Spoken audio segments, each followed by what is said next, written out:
होगा छोटे data type से बड़े डेटा टाइप में, मतलब इसमें लॉस नहीं होगा। ठीक है, तो ये होता है इम्प्लिसिट टाइप कन्वर्जन और ये कंपाइलर खुद करता है, डन बाय कंपाइलर। ठीक है, अब इसमें होता क्या है, मिसाल के तौर पर मेरे पास एक वेरिएबल है int a is equal to 5। ठीक है, इसको मुझे कन्वर्ट करना है एक दूसरे वेरिएबल में, वो भी डबल डेटा टाइप के साथ। तो मैं लिख लूंगा double B is equal to A, simply इस तरह मैं लिख लूंगा। अब यहाँ पर हो क्या रहा है, एक वेरिएबल है मेरे पास ए नाम से, डेटा टाइप है उसका इंट, वैल्यू है 5, उसे मैंने डाल दिया है बी वेरिएबल में जिसका डेटा टाइप है डबल। अब ये सिंपल है, बी को अगर मैं सी आउट कर दूं तो मुझे 5 देखने को मिलेगा। ठीक है, मुझे 5 देखने को मिला। अब अगर आप में से कोई बिगिनर है, मतलब आप सारे मोस्टली बिगिनर्स ही होंगे, तो आपको ये जो टाइप कन्वर्जन है ये टॉपिक कन्फ्यूजिंग लग सकता है। क्यों कन्फ्यूजिंग लग सकता है? क्योंकि इसका कोई यूज केस अभी हमारे पास नहीं है। ये जब हम आगे पॉइंटर्स वाले चैप्टर पढ़ेंगे तो उसमें हमें पता लगेगा कि ये टाइप कन्वर्जन हम क्यों करते हैं और इसकी ज़रूरत ही हमें क्या है। फिलहाल के लिए इतना समझ लें कि हमारे पास टाइप कन्वर्जन भी होती है, यानी कि हम एक टाइप से दूसरे टाइप में डेटा कन्वर्ट कर सकते हैं। फिर दो टाइप्स होते हैं हमारे पास, एक है इम्प्लिसिट टाइप कन्वर्जन जो कि कंपाइलर खुद करता है। ये तब होता है जब डेटा हमारे पास कन्वर्ट हो रहा होता है छोटे टाइप से बड़े टाइप में। ठीक है, उसके बाद है explicit type conversion. Explicit type conversion programmer खुद करता है। अच्छा, इसमें एक और चीज कि नो डेटा लॉस। ठीक है, ये मेरे पास 5 है, इसको जब मैंने इस डबल में कन्वर्ट कर दिया तो मेरे पास कोई डेटा लॉस नहीं हुआ, मुझे आउटपुट में वही 5 दिखा। ठीक है, मतलब जो मैंने स्टोर किया था वही मुझे दिखा, डेटा कोई लॉस नहीं हुआ। लेकिन ये जो एक्सप्लिसिट टाइप कन्वर्जन है, पहली बात तो कि ये डन बाय प्रोग्रामर, यानी जो बंदा कोड लिखता है वो कंपाइलर को जानबूझ कर कहता है, इंटेंशनली कहता है कि मैं ये डेटा मतलब इस टाइप से इस टाइप में कन्वर्ट कर रहा हूँ। ठीक है, दूसरा ये कि इसमें डेटा लॉस भी होता है। तीसरा ये कि ये तब होता है, मतलब ये एक्सप्लिसिट टाइप कन्वर्जन हम तब करते हैं जब डेटा हमारे पास बड़े डेटा टाइप से स्मॉल डेटा टाइप में आता है। ये स्मॉल से हम जा रहे थे बिग डेटा टाइप में। ठीक है, ये बड़े डेटा टाइप से हम स्मॉल डेटा टाइप में आते हैं। अब इसका मतलब क्या हुआ, अब मिसाल के तौर पर मेरे पास एक वेरिएबल है, ठीक है, double B is equal to, let suppose मेरे पास है 10.5। अब अगर इसको मैं आउटपुट में दिखा दूँ इस बी को, तो हमें पता है कि हमें 10.5 ही दिखेगा।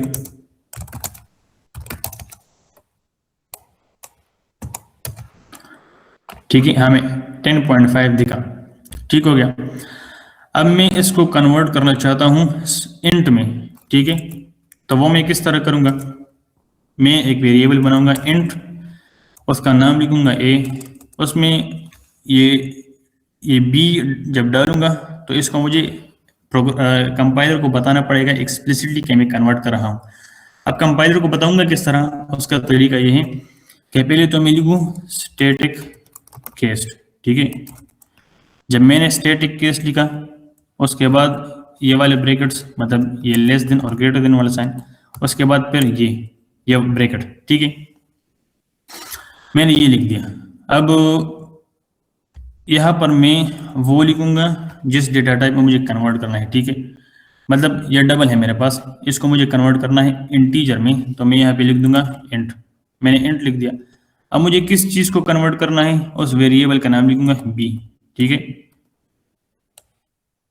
मुझे मैंने यहाँ पे लिख दिया बी। अब अगर इसको मैं सी आउट करूंगा, सी आउट ए।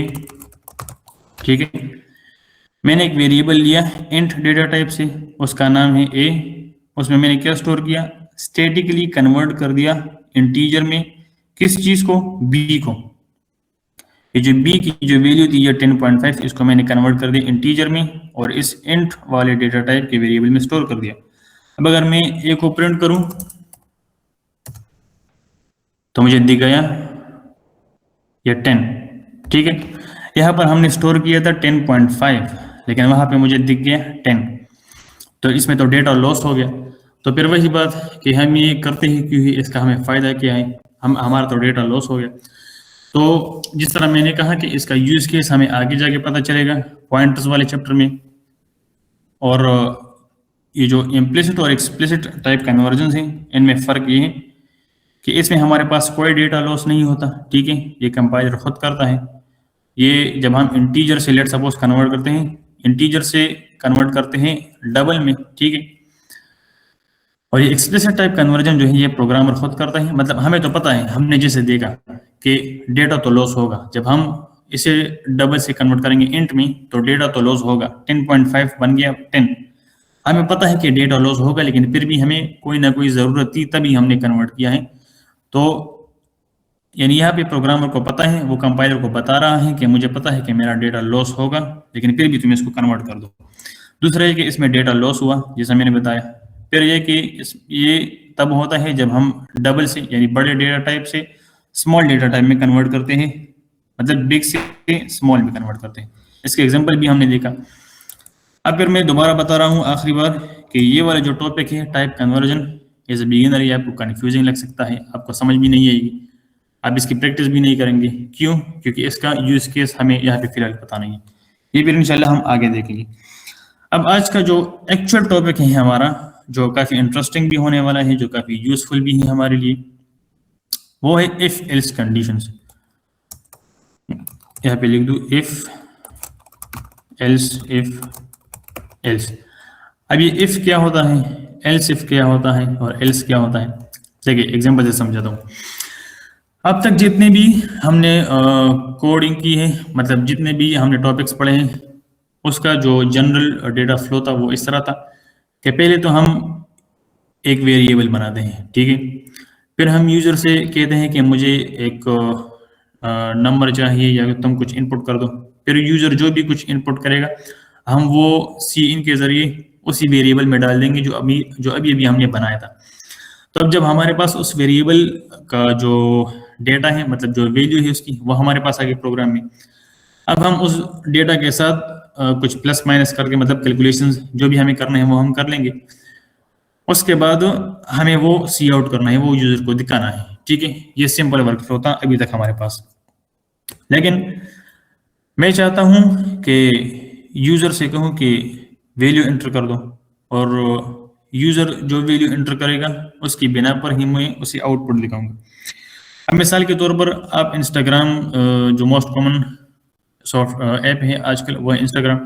आप इंस्टाग्राम के अकाउंट पे जाते हो पहली दफ़ा लॉगिन करने के लिए, वो आपसे कहता है कि आप लॉगिन कर दो। जब आप लॉगिन करते हो तो वो आपसे कहता है कि अपना यूज़र नेम और पासवर्ड दे दो मुझे, मैं चेक करूँ कि ये बाकी तुम हो कि नहीं। आप अपना यूज़र नेम देते हैं, ठीक है, फिर आप अपना पासवर्ड देते हैं। जब वो ये दोनों क्रेडेंशियल्स बैकएंड में जाते हैं तो बैकएंड में इफ एल्स इन्हीं टूल्स का, मतलब इसी मेथड का यूज़ होता है आपको वेरीफाई करने के लिए।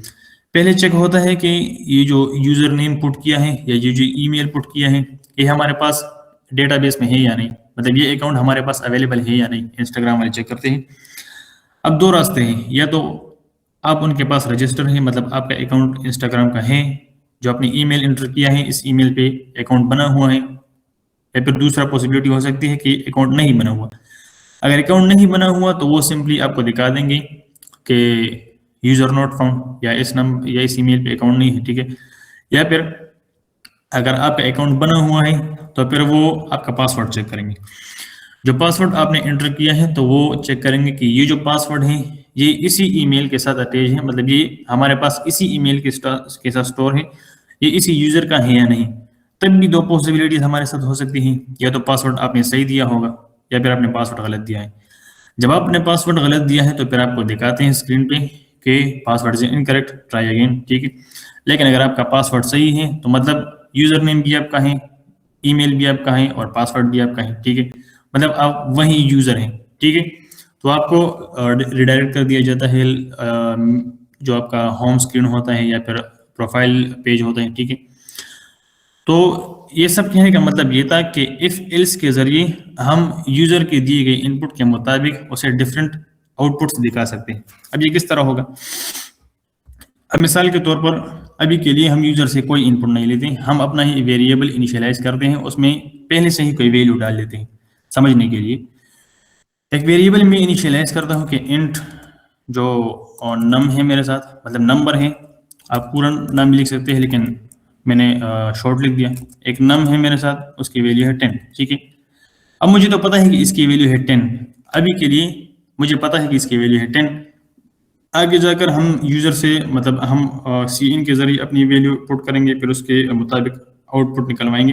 लेकिन अभी के लिए मुझे पता है कि नम जो है उसकी 10 वैल्यू है, लेकिन फिर भी इफ एल्स को यूज करके मैं इससे डिफरेंट आउटपुट निकलवाऊंगा। सबसे पहले इफ का जो स्टेटमेंट होता है वो किस तरह होता है, मतलब जो सिंटैक्स होता है वो किस तरह होता है, वो सिंपल होता है। पहले लिखूंगा इफ, फिर उसके बाद ये वाले ब्रैकेट्स और फिर ये वाले ब्रैकेट्स, ठीक है। अब ये वाले जो ब्रैकेट्स हैं यहाँ पे मैं लिखूंगा कंडीशंस, ठीक है। कंडीशन जो होंगे वो या तो ट्रू उसका आउटपुट आएगा मेरे पास, या फिर मेरे पास फॉल्स आएगा, ठीक है। जब ट्रू आएगा तब एक कंडीशन होगा, मतलब अच्छा, जब यहाँ पर जो ये कंडीशन होंगे उसको अगर हम कैलकुलेट करेंगे, उससे अगर ट्रू आ गया मेरे पास, जब ट्रू आएगा तो इस ब्लॉक ऑफ कोड के अंदर मैं जो भी लिखूंगा, जैसे जैसे मैं कुछ सी आउट करूंगा, यूजर को वेलकम करूंगा या हेलो वर्ल्ड कहूंगा, ये जो भी कहूंगा वो होगा। जब यहाँ पर ये कंडीशन सेटिस्फाई होगा, ट्रू होगा, यहाँ पर जो वैल्यू होगी वो ट्रू आएगी, तब ये ऑपरेशन परफॉर्म होगा। अगर फॉल्स आएगा तो फिर कुछ भी नहीं होगा, अभी के लिए फिर कुछ भी नहीं होगा। इसको कोड के साथ देंगे तो मैंने लिखा if num is equal to 10, compiler से कहता हूँ कि अगर num इक्वल है 10 के तो मुझे सी आउट कर दो कि नंबर इज 10, ठीक है। ये अभी इसको सी आउट करके देखते हैं कि हमारे पास क्या आता है।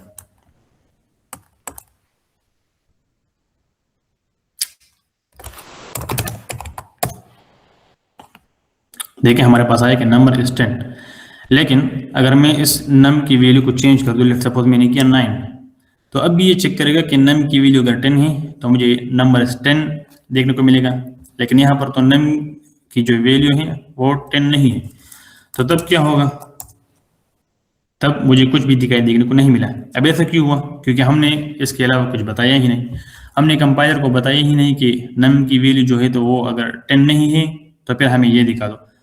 अब अगर नम की वैल्यू 10 है तो तब तो ठीक है, हमें ये दिखाई देगा कि नंबर इज 10, लेकिन अगर नम की वैल्यू 10 ना हो, इसके अलावा कुछ और भी हो, तो फिर हमें क्या दिखेगा, वो हम कंपाइलर को किस तरह बताएंगे, वो हम बताएंगे एल्स ब्लॉक, एल्स के जरिए। मैं कहूंगा कि एल्स और फिर बस सिंपली ये वाले ब्रैकेट्स, ठीक है। यहाँ पर वो वाले ब्रैकेट्स, मतलब इन ब्रैकेट्स की जरूरत इसलिए नहीं है क्योंकि हमें कोई कंडीशन देना ही नहीं है, हम तो सिंपली कह रहे हैं कि अगर ऊपर वाले जो इफ कंडीशन है ये अगर सेटिस्फाई ना हो तो फिर ये एल्स ब्लॉक पे आ जाओ, यहाँ पर जो लिखा है वो मुझे दिखा देना। मैंने सी आउट किया कि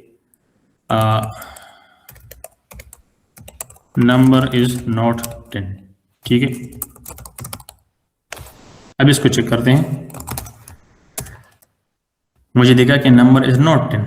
फिर दोबारा अगर मैं इसको कर दूं 10, फिर रन करूं तो इस दफा दिखेगा कि नंबर इज 10। अब काफी सिंपल था, समझ आ गई आपको आई होप। ये जो मेन चीज है ये सिंटैक्स है, सिंटैक्स पे आपको फोकस करना है। आप एक दफा सिंटैक्स सीख गए तो फिर ये जो जिस तरह काम करते हैं वो तो वैसे भी आपको समझ आ गई आई होप। अच्छा, अब यहाँ पर मैंने कहा था कि अगर कंडीशन ट्रू होगा तो ये वाला चलेगा, ये अगर कंडीशन फॉल्स होगा तो फिर हमने बताया है कि एल्स ये वाला, मतलब ये कोड एग्जीक्यूट कर दो। तो इसका मतलब तो ये हुआ कि जो मैंने लिखा है कि num is double equal to, मतलब चेक कर दो इज इक्वल टू 10, जिस तरह हमने ऑपरेटर्स में पढ़ा था, ठीक है। हम कह रहे हैं कि अगर इससे मतलब ट्रू आता है, अभी के लिए मैं ट्रू लिखता हूँ फिर देखता हूँ कि इस तरह क्यों हुआ। मैंने लिखा ट्रू, ठीक है। इफ ट्रू तो ये वाला कर दो, अगर ट्रू नहीं है तो फिर ये वाला कर दो। जैसे ही मैं करूंगा मुझे नंबर इज 10 ये देखने को मिले, ठीक है। अगर मैं इसकी जगह फॉल्स लिख देता हूं, फॉल्स, ठीक है, अब क्या होगा, अब मुझे नॉट 10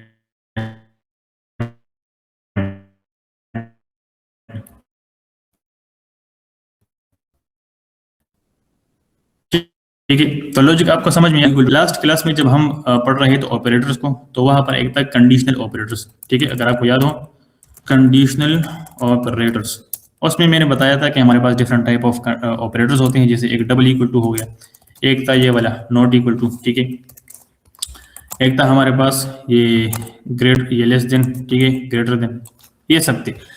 तो इस वाले ऑपरेटर का मैंने बताया था कि ये जब हम वेरिएबल और उसके आगे जो वैल्यू है इनके दरमियान जब हम लिखते हैं तो यह हमें ट्रू या फॉल्स रिटर्न करता है। अब यहाँ पर दो इक्वल है, एक ये वाला सिंगल इक्वल है, एक डबल इक्वल है, तो वही बात हुई कि इन दोनों में फर्क क्या है। फर्क सिर्फ इतना है कि जो सिंगल वैल्यू है ये असाइन करता है वैल्यू को। क्या मतलब असाइन करता है?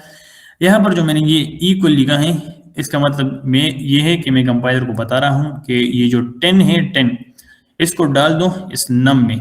सिंगल इक्वल का ये मतलब है कि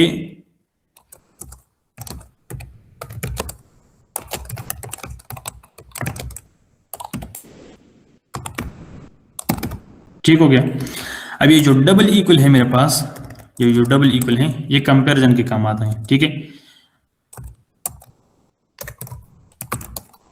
कंपैरिजन। ये कहता है कंपाइलर को कि अगर नम की वैल्यू 10 है तो ट्रू लिखो, नहीं है तो फॉल्स लिखो, ठीक है। आई होप आपको ये समझ आ गया। अब अगर मुझे इस तरह करना है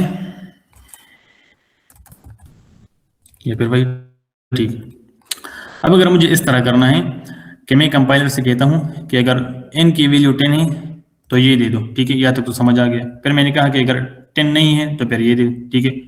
अब अगर मुझे कंपाइलर से कहना है कि अगर n की वैल्यू 10 है तो ये हो गया, अगर n की वैल्यू 9 है तो ये इस तरह दे दो, n की वैल्यू 8 है तो फिर मुझे इस तरह दे दो, अगर 8 9 10 इनमें से कोई भी नहीं है तो फिर इस एल्स ब्लॉक को चला दो, ठीक है। अब वो मैं किस तरह से करूंगा, यहां तक तो सब कुछ ठीक है, क्लियर है।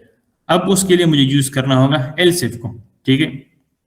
जो एल्स इफ होता है हमारे पास वो इफ की तरह ही होता है, सिर्फ आपको स्टार्ट में लगाना है एल्स। अब मैं यहाँ पर इसको लिखता हूँ फिर आपको समझाता हूँ कि क्या मतलब हुआ इसका।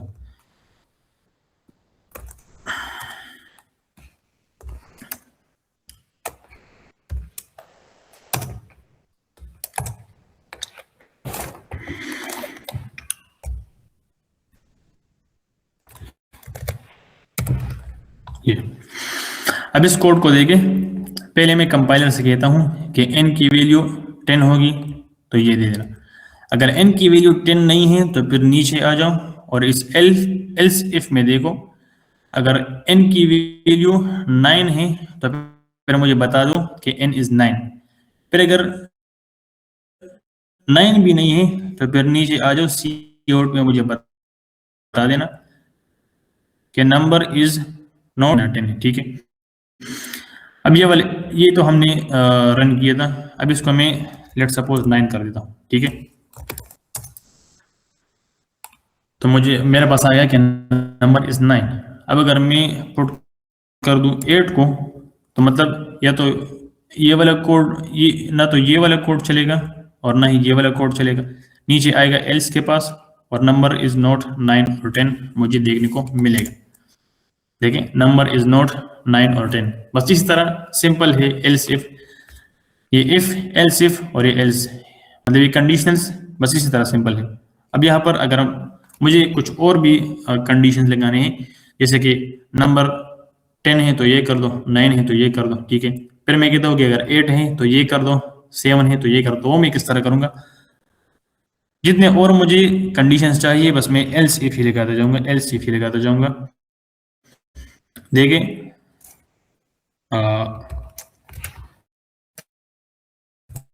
8 और 7, ठीक है।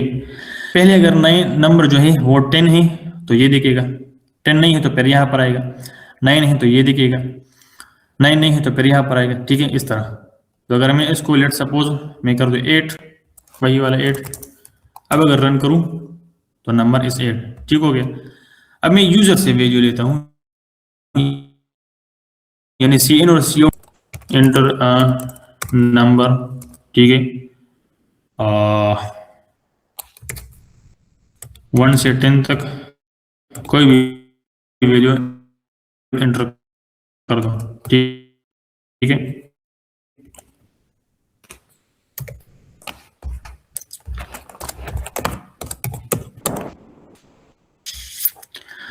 फिर मैं एक वेरिएबल बनाता हूँ कि इंट नम, ठीक है, जो भी वैल्यू यूजर, फिर उसी तरह ये नम यह इन सब जगहों पर चेक होगा, ठीक है। इसको रन करके देखते हैं। एंटर नंबर 1 to 10, मैं पुट करता हूँ 9, नंबर इज 9, ठीक है। अगली दफा मैं पुट करता हूँ 3 को, तो नंबर इज नॉट 7, 8, 9, 10। यह तक था हमारा एल्स इफ, और ये इफ एल्स मतलब कंडीशन जो है। अब इसके बाद हम पढ़ते हैं अपना आज का आखिरी टॉपिक, वो है स्विच केस।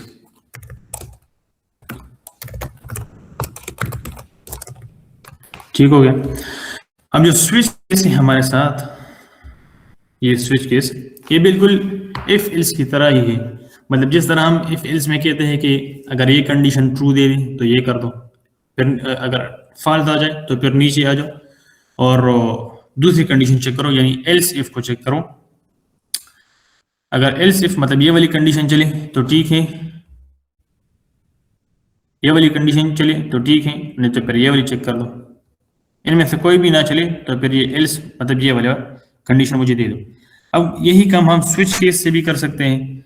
तो पहले हम देखते हैं कि स्विच केस से किस तरह करेंगे, फिर हम देखेंगे कि स्विच केस से आखिर स्विच केस को आखिर यूज करेंगे ही क्यों।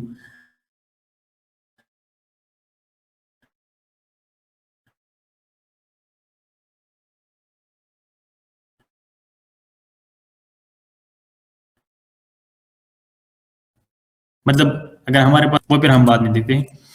अभी के लिए करना होगा उस तरह, उसी तरह यूजर से पूछ ले इस तरह से।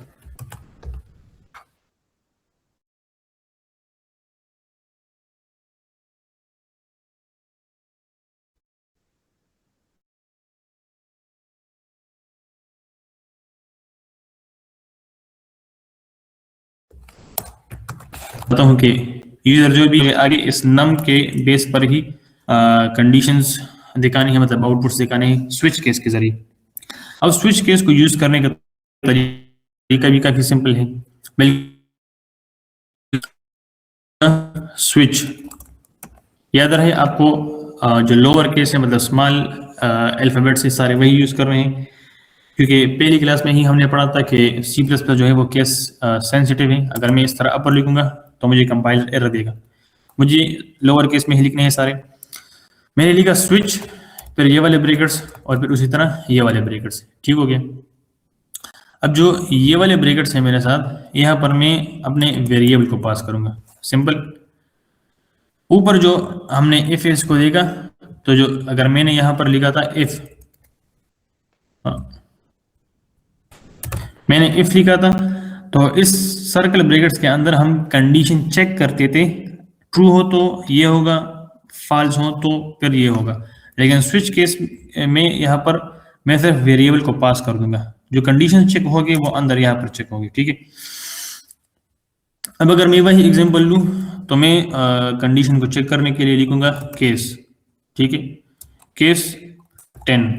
अगर केस मेरे पास 10 है, यानी अगर नम की वैल्यू यूजर ने पुट की 10, तो फिर ये मुझे आउटपुट में दिखा दो। क्या दिखा दो?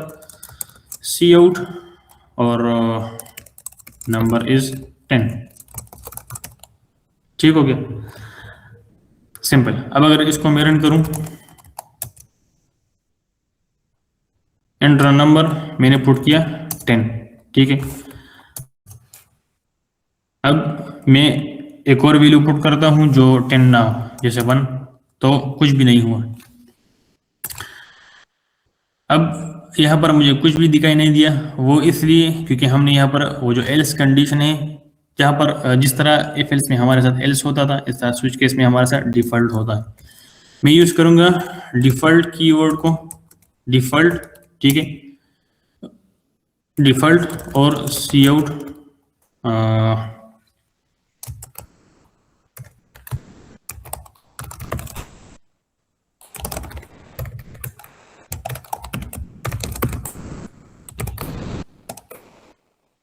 ठीक है, हाँ।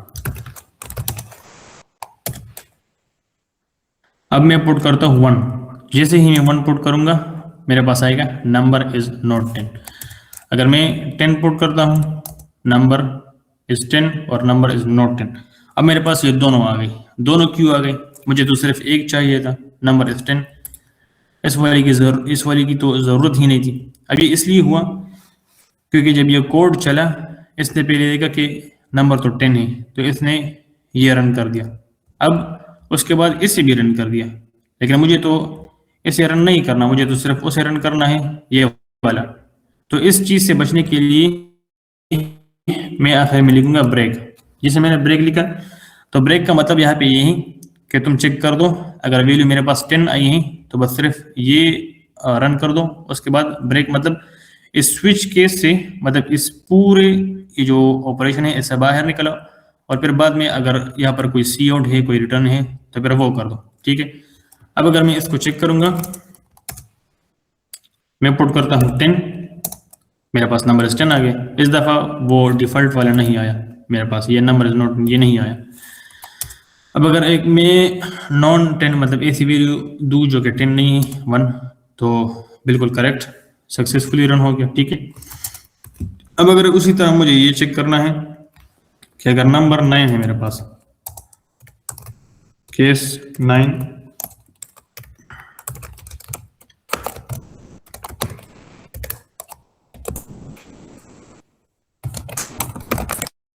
ठीक है।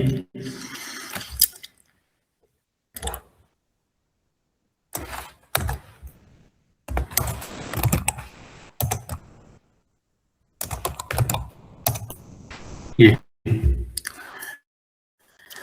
बिल्कुल उसी तरह पहले चेक होगा, 10 है तो ये रन होगा, 10 नहीं है तो फिर नीचे आएगा, फिर नंबर इज 9 ये प्रिंट करेगा। नंबर 9 नहीं है तो फिर ये चेक होगा। अगर नंबर 8 है, ठीक है, तो ये चेक होगा।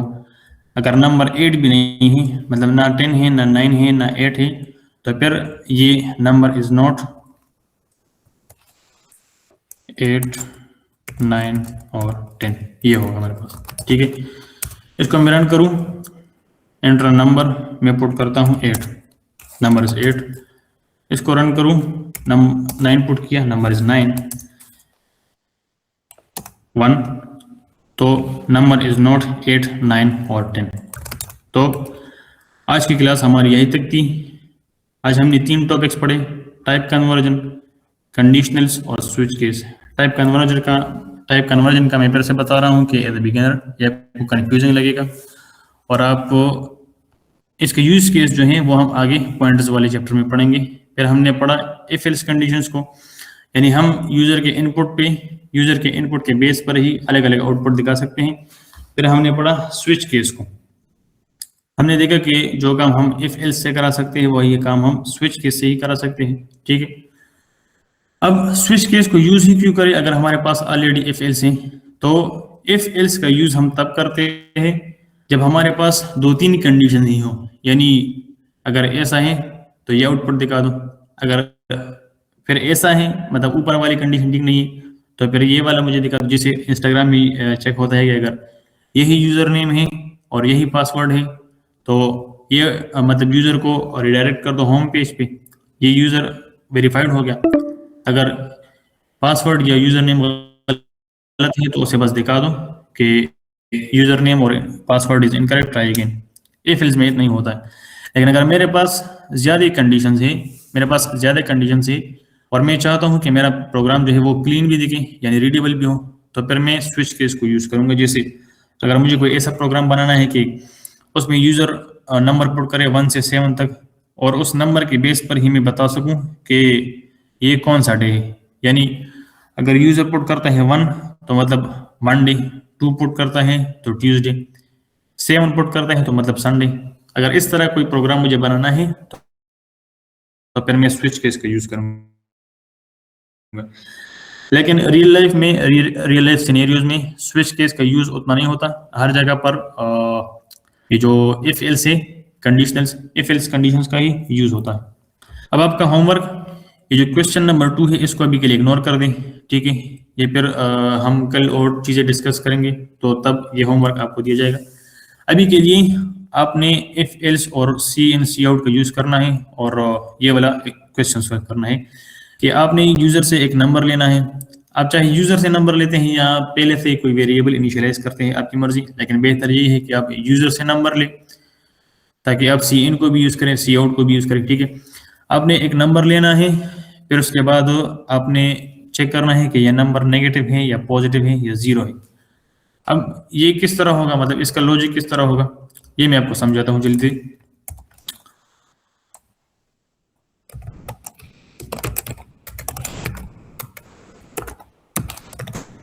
ठीक है, मुझे किस तरह पता लगेगा कि जो नंबर है ये जीरो है? वो तो सिंपली मैं इफ एल्स के जरिए, ये स्विच केस के जरिए देख लूंगा कि अगर number double equal to zero है तो मुझे सी आउट करना है कि नंबर इज जीरो, ठीक है। फिर ये कैसे पता लगाऊंगा कि ये नंबर नेगेटिव है या पॉजिटिव है? तो इसका लॉजिक इस तरह है कि अगर कोई नंबर जो है, वो नंबर अगर छोटा है जीरो से, ध्यान से सुने, अगर वो नंबर छोटा है जीरो से तो मतलब वो नेगेटिव नंबर है। वो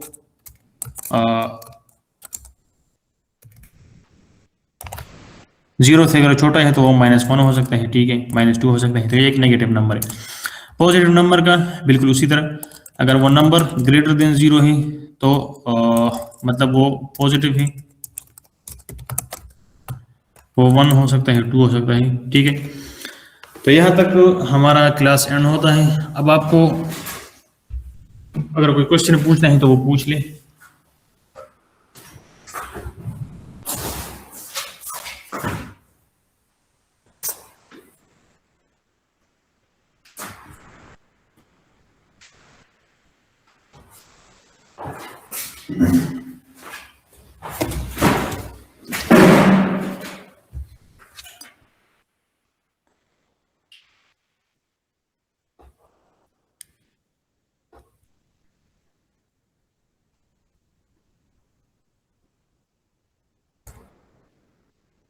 जी, एनीवन, कोई क्वेश्चन है?